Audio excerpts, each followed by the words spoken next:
विष्णु जैन, इधर से सवाल आया, जय श्री राम विष्णु नहीं नारे लगा रहे थे उस वीडियो में, मैंने देखा, लेकिन आप आगे आगे चल रहे हैं और पीछे लोग नारेबाजी किए जा रहे हैं। आपके बगल वाला शख्स भी जंप नारेबाजी करता है, शायद तो पुजारी हैं किसी आसपास के मंदिर के, तो नारेबाजी तो जय श्री राम की हो रही थी। जब माहौल इतना तनावपूर्ण हो तो क्या वो वहां नारेबाजी करनी चाहिए थी? क्या उनसे माहौल खराब नहीं हुआ? अब एक मिनट मेरी सिचुएशन बिल्कुल बोलिए और मुझे बोलने का मौका दे दीजिए। बिल्कुल बोलिए, क्योंकि मेरा गला भी बैठ गया। वीडियो भी दिखा बोलिए सर प्लीज। आप जब भी बोलते हैं आप बीच में टोक देते हैं सर, वीडियो बोलने दीजिए। हाँ बोलिए, क्योंकि ये झूठ बोलेंगे आप, मुझे मालूम। नहीं वीडियो चला दीजिएगा पीछे। आप ही बात कर लो ना, हम तो झूठी बोलेंगे। सर वो आप बीच में मत बोला करिए सर, प्लीज, डिबेट डिरेल हो जाती है। वीडियो दिखा दीजिएगा प्लीज। बोलिए, आप बोलिए। देखिए, सबसे पहली बात यह है कि मैं वहाँ पे, एक मिनट मेरी बात सुन लीजिए। अब वीडियो होगा तो दिखा दीजिएगा। मेरी बात सुन लीजिए, मैं वहाँ पे 7:30 बजे घुसा था। वहाँ पे पत्थर, गुम्बे, आगजनी, गाड़ी चलाने सब शुरू हो गया था। 11 बजे जब मैं कमीशन करके निकला तो जिस गली से मैं सुबह आया था वो गली में टोटल पत्थरबाजी, आगजनी हो रही थी, तो वहाँ से नहीं जा सकते थे। वहाँ से कोतवाली पुलिस स्टेशन पास में था। तो जो SHO कोतवाली, उन्होंने कहा कि सर आपको इधर से निकलना पड़ेगा, और गाड़ी भी हमारे पास नहीं, सारी गाड़ी प्रशासन ले गया है दंगा कंट्रोल करने के लिए। तो मैं वहाँ से पैदल, विष्णु भाई एक मिनट मेरी बात सुनिए, प्लीज मत टोकिए, कोई मत टोकिए। मैं वहां से पैदल निकला। मुझे प्रशासन ने हिदायत दी आप 1 मिनट नहीं रुकेंगे ना, यहाँ पे कोई बाइट देंगे। मैंने वहां पे कोई मीडिया की बाइट भी नहीं दी। मैं वहां से बराबर चल के सीधे कोतवाली पुलिस स्टेशन आया। कोतवाली पुलिस स्टेशन आपके मैंने एक बाइट दी कि यहाँ पे सर्वे का काम पूरा हुआ। अब जब ये बताइए कि मैं चल रहा हूँ और लोग अगर मुझे पहचान रहे हैं, जो भी कह रहे हैं वो जय श्री राम कह रहे हैं, मुझे तो SHO ने बोला आपको रुकना ही नहीं है, मैं चलता रहा। गलत झूठ बोल रहे हैं। नहीं रुके सर, आप रुके। मस्जिद से निकलते हुए जय श्री राम के नारे, नहीं इन्होंने नारे लगाए, मस्जिद से इन्होंने लगाए नारे, इन्होंने लगाए, इन्होंने लगाए। इनके पीछे जो लोग, हाँ तो वो तो मैंने भी बोला, वो मान रहे हैं इस बात को, टीम बाइज्ड हो गई ना, वो मान रहे हैं इस बात को, हो गई, वो मान टीम बाइज्ड हो गई, वो मान रहे हैं इस बात को। टीम बाइज्ड हो गई, उन्होंने इन्फ्लुएंस किया। अरे रुकिए ना, वो टीम नहीं थी, वो टीम नहीं थी। रिपोर्ट को इन्फ्लुएंस, अरे तो आप उनको बोलने का मौका दीजिए। नारे लगाए, बोलिए, उन्होंने पहली बात, मेरे साथ कोई नहीं था, मैं अकेले जा रहा था। जो वहाँ पे नारे लगाए वहाँ के स्थानीय लोगों ने नारे लग रहे थे, नारे लग रहे थे, बिल्कुल लग रहे थे, मैं मान रहा हूँ। और अगर मैं एक बात और बता दूं, मैं ईश्वर साक्षी है, अगर मैंने नारे लगाए होते तो आपको सामने दम रखना। मैंने जो वीडियो देखा उस बात नारे नहीं लगाए। मेरी बात सुन लीजिए ना, वहाँ, अरे सुन भैया एक मिनट, नहीं आप लोग बीच में क्यों बोल रहे हैं? बोलने दीजिए ना, बोलने तो दीजिए, आप बोलने तो दीजिए। इतना 4 लोग एक साथ नहीं टोकेंगे। पढ़े लिखे नहीं है क्या? अनएडुकेटेड है। आप भी बोल रही हो, आप बीच में। नहीं आप बीच में बोल रहे हैं सर, आप सबसे ज्यादा बोल रहे हैं। और to be very sorry sir, आप बहुत सीनियर हैं, विष्णु से तो आप सीनियर हैं, कम से कम आपको तो इस बात का ख्याल रखना चाहिए सर। वेरी सॉरी सर, उनको बोलने दीजिए। हमें आप बोलिए, आप ये बताइए, बायस्ड होके जाए डिबेट करा। अरे नहीं बायस नहीं है सर, क्योंकि आप बार बार डिबेट आगे नहीं बढ़ने दे रहे, टाइम नहीं देते ना। अब आप ये बताइए कि उस समय जब दंगा हो रहा था, चारों तरफ पत्थर आगजनी हो रही थी, तो जो मुझे प्रशासन ने हिदायत दी है, मैं उनकी बात मानता कि मैं ये सोचता कि अगर वहां पे कुछ हो जाएगा तो ये चारों नारों ने माहौल खराब किया कि बात कर नारों ने माहौल। मैं कुछ और कह रहा हूं, मेरे को उस समय क्या करना चाहिए? ये लोग क्या बोल रहे हैं, मुझे लोगों को रोकना चाहिए था कि भैया जय श्री राम के नारे मत लगाओ। अरे मैं वहां पे अपनी जान बचा के कोतवाली पुलिस स्टेशन जा रहा था, कौन नारे लगा रहा था मुझे क्या पता, वहां के लोकल लोग थे भाई, साथी थे, साथी वो आपके साथी थे। अब रहमानी साहब आप बोलिए। रहमानी साहब मुझे इसका जवाब दीजिएगा। रहमानी भाई, रहमानी साहब सुनिए, रहमानी भाई बोलेंगे कि विष्णु जैन ने रोका क्यों नहीं? रहमानी साहब अरे आपने क्यों नहीं रोका नारा तकबीर अल्लाह अकबर के नारे? रहमानी साहब सुनिए, रहमानी साहब सवाल सुनिए, रहमानी साहब सवाल सुनिए, उन्हीं नारों से जुड़ा हुआ सवाल। विष्णु ने अपनी सफाई दी, वो कह रहे हैं मैं अपनी जान बचा रहा था। जुनैद हारी साहब आप भी बोलेंगे इसके बाद, क्या अब सॉल्यूशन है? कहां पे जाके ये मामले रुकेंगे? क्या सॉल्यूशन है बताइए?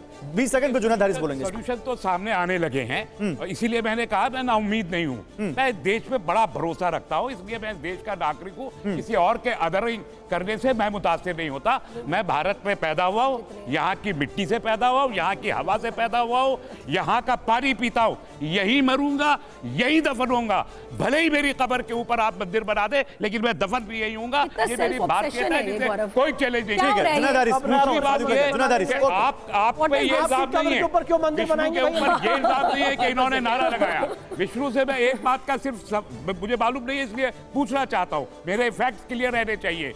जय श्री राम के नारे जो आपके पीछे भीड़ लगा रही थी, वो आप जब सर्वे के लिए सुबह को जा रहे थे, ये उस वक्त के हैं या उस वक्त के हैं जब आप वापस आ रहे हैं? आपको क्या लगता है? वापस जब आ रहे थे, जब वापस आ रहे थे ना, जाते वक्त के नहीं है। नहीं है सर, कैसे बोले, क्लियर क्या बताएं, ट्वीट करें, क्या करें? दूसरी बात यह है कि अब मामला कोर्ट में चला गया है और सुप्रीम कोर्ट ने भी उस पर एक कुछ ऑब्जर्वेशंस भी दे दिए, डेट भी दे दिए। आई एम श्योर कि सुप्रीम कोर्ट ठीक है okay Junaid Haris 20 second okay sir complete हो गया। जुनैद हारिस 20 सेकंड उसके बाद देखिए, बाद आ रहा बहुत हूं, फोन क्लियरली मैं एक बात कह रहा और वो भी आ हूं रहा हूं। कि ये मुल्क रंगारंगी है, हर धर्म, हर मजहब, हर अकीदे को आज़ादी हासिल है। और जहां तक जय श्री राम के नारे का आप शौक से लगाएं और धर्म को आधार बना करके आप मुल्क की उन्नति की बात कीजिए, कोई हरज की बात नहीं है। लेकिन मैं आपको कुछ बताना, फैक्ट बताना चाहता जल्दी सर, 20 सेकंड में 10 सेकंड बचे। बस यहीं पर ऋषिकेश में मैं गया, नमाज पढ़ना चाहता था, एक मस्जिद नहीं अवेलेबल है। मैंने चाहत भी नहीं की कि जाहिर सी बात है वहां पे अजान दूं और नमाज पढ़ूं, इसलिए कि भाई लोगों की लोग मुतासिर होंगे। मैं ठीक किसी तरह अयोध्या की बात करता हूं कि वहां जाके कोई नारा लगाएगा तो गलत होगा। मैं आज भी कहता हूं कि एक मुस्लिम कम्युनिटी जहां पर मस्जिद है वहां जाकर जय श्री राम के नारे लगाएंगे तो दूसरे लोगों अभी थोड़ी देर पहले आपने कुछ और बोला था। अभी थोड़ी देर पहले इसी शो पे आपने बोला कि जय श्री राम के नारे मस्जिद में लगाएंगे तो वो गलत है, वो राइट्स को, ये क्या डुअलिज्म है? ये अभी भी वही कह रहे हैं, अभी भी वही कह रहे हैं। डबल स्टैंडर्ड है। अभी भी कह रहा हूं। फिर गंगा जमुनी तहजीब कहां गए भाईचारा? तो अभी भी कह रहा हूं यही बात, मस्जिद में जाकर मत लगाइए, मंदिर में जाकर अल्लाहू अकबर के नारे मत लगाइए। क्या ये सेक्युलरिज्म है? ओके, वही कह रहे हैं। ओके, ओके, मैं वही कह रहा हूं। हो गया एक मिनट, गंगा जमुनी तहजीब हो गई, हो गई गंगा जमुनी तहजीब। एक मिनट साध्वी प्रज्ञा, भाई मैं कह रहा हूं कि मस्जिद में मंदिर जाके में जय श्री राम का नारा क्यों लगाना है? मस्जिद में जाकर श्री राम मत लगाओ। किसने लगाया मस्जिद में जय श्री राम का वो नारा? बोल रहे हैं कि वहां नारा लगाना सही है। मस्जिद में कहा नारा लगा? अरे किसने कोई मस्जिद में नारा लगा जय श्री राम का? इस भारत की सड़कों पे अगर जय श्री राम के नारा लगा एक एक करके उन्होंने सिचुएशन रखी है सामने, उन्होंने सिचुएशन रखी है सामने। होल्ड ऑन, आप लोगों का समय खत्म हो गया, समय खत्म हो गया, समय खत्म हो गया। अमितोष का समय, अमितोष 20 सेकंड, धन्यवाद 20 सेकंड। धन्यवाद। जय श्री राम का नारा किसी मस्जिद के अंदर में नहीं लगा। अच्छा देखिए, वो विजुअल भी आ गया, वो नारे वाला विजुअल आ गया, नारे वाला विजुअल आ गया। विष्णु चल रहे हैं आगे, विष्णु नारे नहीं लगा रहे, विष्णु नारे नहीं लगा रहे, वो विजुअल आ गया, वो नारा विष्णु नहीं लगा रहे। देखिए, हाँ ठीक है, अब अमितोष बोलिए, वो विजुअल आ गया, बोलिए।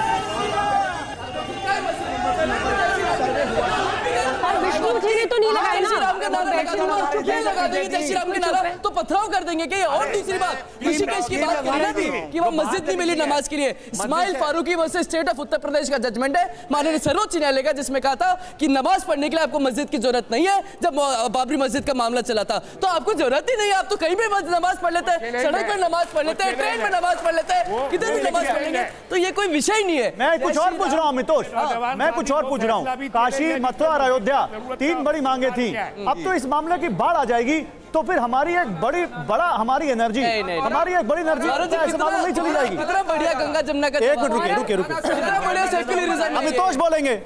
आर्टिकल 25 का यूज करते हैं, हिंदू बेटियों को, बहनों को कन्वर्ट करते हैं, तब भारत का संविधान नहीं दिखता इन्हें। अफजल गुरु को आतंकवादी नहीं कहते तब भारत का संविधान नहीं दिखता इन्हें। जब भी मंदिरों की बात करो तो सेक्युलरिज्म सामने आ जाता है। मुझे लगता है सबका अधिकार है, सबका अधिकार है, सबका अधिकार है।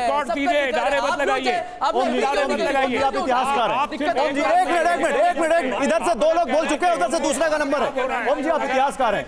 ओम जी 20 सेकंड में, इतिहास में अगर ऐसे मामले बहुत सारे हैं तो क्या आज हमें उन मामलों को निकालना चाहिए या किसी एक लॉजिकल सॉल्यूशन पे जाना चाहिए? ओम जी देखिए, मैं सिर्फ एक बात कह रहा हूं कि जिन चीजों के, जिन स्थलों के लिए प्राइमरी सोर्सेज हैं, प्राथमिक स्रोत हैं, उस पे ये केवल इस बात को स्वीकार कर लेने में किसी को भी क्या आपत्ति होनी चाहिए? अपने गौरवशाली इतिहास को अगर पता चले हमारी नई पीढ़ी को, हमारी जनता को, क्या समस्या होना चाहिए? सुनिए ना, कुव्वतुल इस्लाम मस्जिद, एक मिनट जुनैद साहब, कुव्वतुल इस्लाम मस्जिद आज भी मस्जिद है, लेकिन वहाँ इतिहास को हमने स्वीकारा है और बाहर एक प्लेक एएसआई ने 1200 मस्जिदों को गौरव जी प्लेक एक बाहर लगा हुआ है कि इस मस्जिद का निर्माण 27 हिंदू और जैन मंदिरों को तोड़ के किया गया। एएसआई का प्लेक है, तो क्या ये लगवा दीजिए, मस्जिद और मंदिर पे लड़ते रहे? ये हर जगह लगवा दीजिए, केवल पहले काम ये कीजिए कि लगवा दीजिए। मस्जिद और मंदिर पे लड़ते रहे, अब यही होगा। एक मिनट, आपके पास आ रहा हूँ। क्या आप 1800 मस्जिदों पर अगर क्लेम होगा, क्या यरूशलेम नहीं बन जाएगा जहाँ पर रोज पथराव हो रहा है? स्वीकार करने की बात हो रही है, चेंज करने की बात नहीं। विष्णु से मैंने पूछा, विष्णु जवाब दीजिए, विष्णु जवाब दीजिए। क्या देश के लोग मंदिर मस्जिद पे लड़ते ही रहे? सिंपल सी बात है कि न्यायालयीन प्रक्रिया है, वकील अपना काम कर रहे हैं, इन लोगों को इस डिबेट में जुड़ना ही नहीं चाहिए। न्यायालय काम कर रहा है ना, आप न्यायालय के काम में इतना ज्यादा इंटरफेयर कर रहे हो कि आप ये डिबेट लेके यहाँ आए क्यों? ये तो डिबेट न्यायालय में चल रही है। पब्लिक मैं कुछ और कह रहा हूँ ना, आप क्यों ला रहे हो भाई? आप आप हीरो खत्म बने करो, तो हमें बुला रहे हैं, इनको बुलाना। किसी और को आप नहीं होना डिबेट न्यायालय में कर रहे हैं, हम लोग अपनी आपके लड़ाई। अलावा किसी और को आप नहीं अपनी होना बात चाहिए। न्यायालय में कर रहे हैं ना, आप न्यायालय की बात को यहाँ लेके आ रहे हो, तो मंदिर मस्जिद हम कहाँ कर रहे हैं? हम अपनी बात लीगल ढंग से न्यायालय में लड़ रहे हैं। तो कोर्ट में जो चल रहा है, क्या देश को जानने का अधिकार नहीं है उसको? नहीं, क्या कोई पैनलिस्ट ये कह सकता है कि ये तो आप आप कोर्ट में नहीं लड़ मीडिया सकते? के ऊपर तो इल्जाम हम लगा तो रहे हैं। कोर्ट में लड़ रहे हैं ना भाई। आप तो मीडिया को कोर्ट में इल्जाम ना लगा रहे लड़े। हैं कि मीडिया जो है पॉलिटिक्स तो सड़क पे हो रही है उसमें। पॉलिटिक्स क्यों हो रही है? एक मिनट, तस्लीम मैं रमानी यही बात कह रहा हूँ, तस्लीम पॉलिटिक्स रमानी क्यों हो रही है? साहब, तस्लीम रमानी साहब, एक मिनट, तस्लीम रमानी हुसैन साहब। साहब कह रहे हैं आपने गलत किया है। नहीं, आप सब लोगों मुझे को छोड़ दीजिए। मैंने कहा वो मुझे भी कुछ बुला और कह रहे लिया। हैं, वो मतलब अरे कुछ और है तस्लीम उनका। भाई ऐसा झूठ मत बोलो, मैंने कहा हमें भी क्यों बुलाया है? आपने एक वो मिनट। नहीं सुना? मैं क्यों ना एक मिनट, एक मैं क्या मिनट। करूं भाई? आप तस्लीम सुनते रमानी। नहीं है पूरा। पक्षधर हूं हाँ। कि ये डिबेट जो हिंदू मुस्लिम और मंदिर और नहीं मस्जिद, होना चाहिए। इस डिबेट की कोई जरूरत देश के अंदर बिल्कुल नहीं है। और उसके बाद भी आप इस डिबेट में आए हुए हैं, उसके बाद भी आप बुलाने पर डिबेट में आए हुए हैं सर, उसके बाद भी आप 1.5 घंटे से डिबेट कर रहे हैं, उसके बाद भी आप 1.5 घंटे से डिबेट कर रहे हैं। डिबेट बंद करिए। हाँ, बोलिए। किसने कहा डिबेट करिए? आप रुक जाइए। ये बोलने के बावजूद आप सब 1.5 घंटे से डिबेट कर रहे हैं, बोलिए। मैं सियासत की नजर से इसलिए लेता हूं कि फिर मैं क्यों ना मानूं, क्योंकि विष्णु शंकर जैन 2027 में हो सकता है विधानसभा चुनाव की तैयारी। चलिए ठीक है, ओके। जस्टिस जकीउल्लाह खान साहब से खत्म करेंगे डिबेट। जस्टिस जकीउल्लाह खान साहब से खत्म करेंगे डिबेट। जकीउल्लाह खान साहब को लाइए स्क्रीन पर, आप लोगों की आवाज दी जा रही है। जस्टिस जकीउल्लाह खान साहब, सोल्यूशन क्या है सर? आप लोगों की आवाज नहीं जा रही। जस्टिस जकीउल्लाह खान साहब, आखिरी सवाल आपसे है, सोल्यूशन क्या है सर? सोल्यूशन क्या है जस्टिस जकीउल्लाह खान, बोलिए सर। आप बताइए सोल्यूशन क्या है इस मामलों का? सोल्यूशन ये है कि मैटर सब जुडिस है। हाँ, आप देखिए मैटर सब जुडिस है, और सब जुडिस में मैटर में ये होता है कि आप जो न्यायालय का जो आदेश होगा उस पर पालन करेंगे। ऐसे लड़ने से और काम नहीं चलेगा। और इससे रूल ऑफ लॉ एक चीज़ होती है जिसको फील करते हैं आप, कानून का पक्ष है और कानून है भारत में, और कानून को क्यों वो कर रहे हैं, हस्तक्षेप कर रहे हैं, और क्यों कानून को गंदा कर रहे हैं? कानून एक ऐसी प्रक्रिया है जो दोनों को मसल कर देती है। आप देखिए बाबरी मस्जिद का जो जजमेंट आया, किसी मुसलमान ने कोई अटैक किया, कुछ नहीं हुआ, कहीं कुछ नहीं हुआ। इसलिए कानून को लोग मानते हैं, कैसा भी जजमेंट था, कुछ था, लेकिन हर आदमी ने स्वीकार किया और इज्जत की। ठीक है सर, आप लोगों सबको चाहिए, आपकी जिम्मेदारी है कि आप ये सब हरकतें छोड़ दें और आप सब कानून के हिसाब से काम करें। ऐसा ना हो कि आप, जैसे मुझे तो लग रहा था, मैंने पहली बार देखा कि मणिपुर के बारे में सुना था, ये लोकल मणिपुर यहाँ दिखाई पड़ रहा है टीवी 9 के स्टूडियो में। एक ठीक है सर। दोनों जो उनके जो फिरके हैं दोनों आपस में लड़ते, उसी हिसाब से लड़ रहे थे आप लोग। This is no way to talk. Actually sir, मैं तो आपकी बात को सेकंड करता हूं कि इस तरह से बातचीत नहीं होनी चाहिए, लेकिन लोग अपने आप ही उत्तेजित हो जाते हैं, जबकि मैंने कहा कि उत्तेजित होने की जरूरत नहीं है। Thank you very much sir, हमारे शो में आने के लिए, अपना वक्त हमें देने के लिए। आप सभी लोगों का भी बहुत शुक्रिया यहाँ आने के लिए। एक बार जोरदार तालियां हो जाए हमारे मेहमानों के लिए।